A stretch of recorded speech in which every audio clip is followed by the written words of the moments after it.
Welcome to TIPS Law Academy, the largest institute of law admission test and law gap preparation in Pakistan.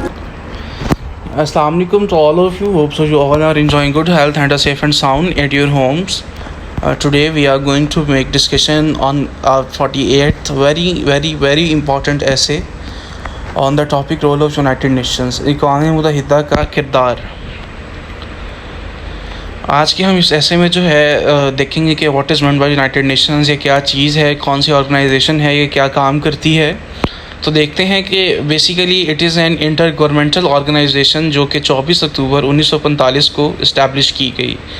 और basically ये international level पे जो है काम करती है पूरी दुनिया के लिए. दूसरी जंग अज़ीम के दरमियान इस तरह की एक एजेंसी की जो है वो ज़रूरत थी जो कि इस तरह की मज़ीद तबाहकुन होने वाली जंगों की रोकथाम कर सके.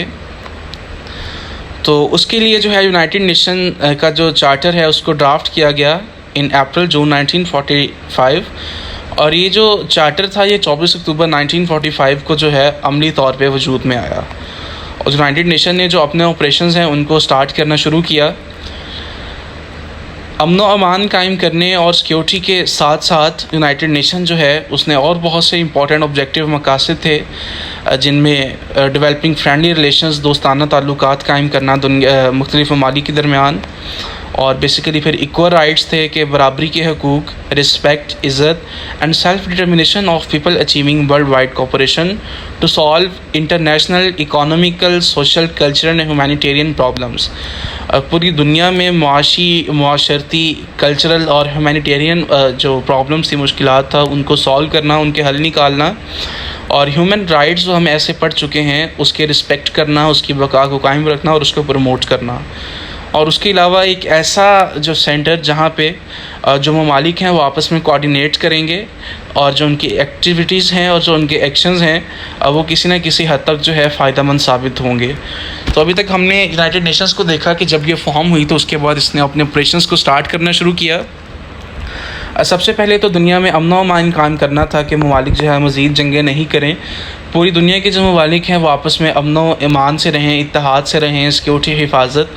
उसके अलावा इसने जो है मतलब कि फॉरेन पॉलिसीज़ कायम करना, खारजा पॉलिसी भी जिसे कहते हैं, फ्रेंडली रिलेशंस को डेवलप करना.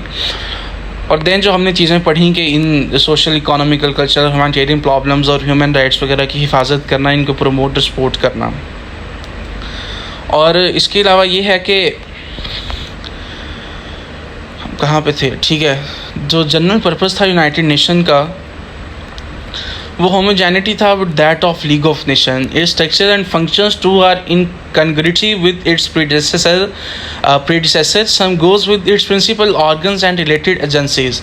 In some respects, however, the UN constituted a very different organization, especially with regard to its objective of maintaining. और ये जो ऑर्गेनाइजेशन थी जिसमें हमने देखा कि ये कुछ अलग ही नौयत की ऑर्गेनाइजेशन थी जिसमें जहाँ पे ये बनाई गई वहाँ पे इसका कोई अपना ज़ाती इंटरेस्ट नहीं था, बल्कि ये पूरी दुनिया के लिए, पूरी दुनिया के ममालिक के लिए और पूरी दुनिया के लोगों के लिए अमन व अमान कायम करना, उनको हिफाजत देना और उनके जो हकूक़ हैं उनकी तहफ़्फ़ुज़ात के लिए जो है इसका जो मकासद था, जो इसके मकासद थे और जो इसका मेन मकसद था वो रखा गया. International peace and security and its commitment to economic and social development, ये हम ऑलरेडी डिस्कस कर चुके हैं. और ये जो ऑर्गेनाइजेशन है इसने बहुत ज़्यादा जो मेजर एक्शंस हैं उनमें पार्टिसिपेट किया, कोरिया में, कॉन्गो में. और उसके अलावा जो है creation of the state of Israel 1947 में भी इसका जो है वो हमें एक अहम किरदार देखने को मिलता है. The organization's membership grew significantly following widespread decolonization in the 1960s and by the 1917 its budget for economic and social development programmes for outstripped its expenditure on peacekeeping. After the end of Cold War, the UN took on major military and peacekeeping missions across the world with a varying degree of success. तो ये each and everything जो हमने यहाँ पे इन्होंने जो काम किया, इन्होंने जो एक्शंस लिए, अब वो ईच एंड एवरीथिंग जो है वो हम यहाँ पे डिस्कस कर चुके हैं.